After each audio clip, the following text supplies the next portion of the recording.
জাতীয় মানবাধিকার বললেন। প্রথম কথা হচ্ছে জাতীয় মানবাধিকার কমিশনে কারা আছে, কারা এসেছিলেন।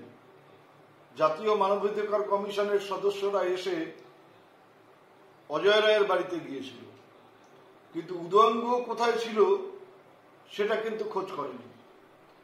ভোটের ফলাফল বেরিয়েছিল 2রা মে, দিনাটায় নানা কারণে ভোটের ফলাফল বেরোতে বেরোতে সন্ধ্যা হয়ে গিয়েছিল। 3 তারিখ থেকে আমি গ্রামে গঞ্জে ঘুরছিলাম, কর্মীদের পাশে গিয়ে দাঁড়াচ্ছিলাম। 6 তারিখে আমার উপর আক্রমণ হলো, আমাকে হাসপাতালে ভর্তি হতে হলো।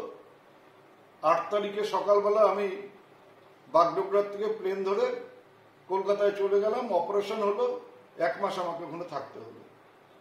আর জাতীয় মানবাধিকার কমিশন এসে আমাকে একেবারে দুষ্কৃতিকারী বলে আমার গায়ে সিল লাগিয়ে দিল। তো ওই ধরনের মানবাধিকার কমিশনের বক্তব্য আমাদের কাছে কোনো গুরুত্ব নেই, বা সাধারণ মানুষের কাছেও কোনো গুরুত্ব নেই। এখন শুভেন্দু অধিকারী না জেনে না বুঝে আলগা মন্তব্য করার ক্ষেত্রে ওর কোনো জুড়ি নেই।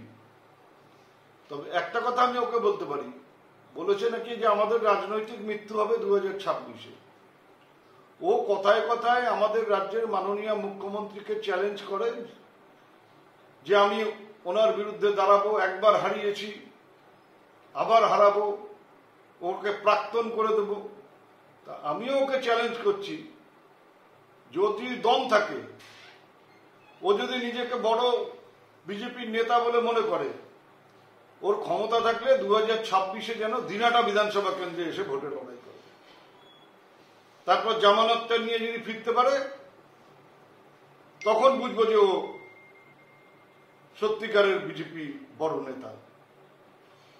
তার আগে এই ধরনের মন্তব্য করে, জোকারের মতন মন্তব্য করে নিজেকে খেলেকো যেন না করে। একটা বিরোধী নেতা এই প্রথম দেখলাম।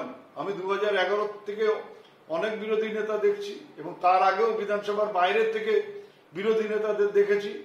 এইরকম জোকারের মতন বিরোধী নেতা আমি অতীতে কখনো দেখিনি।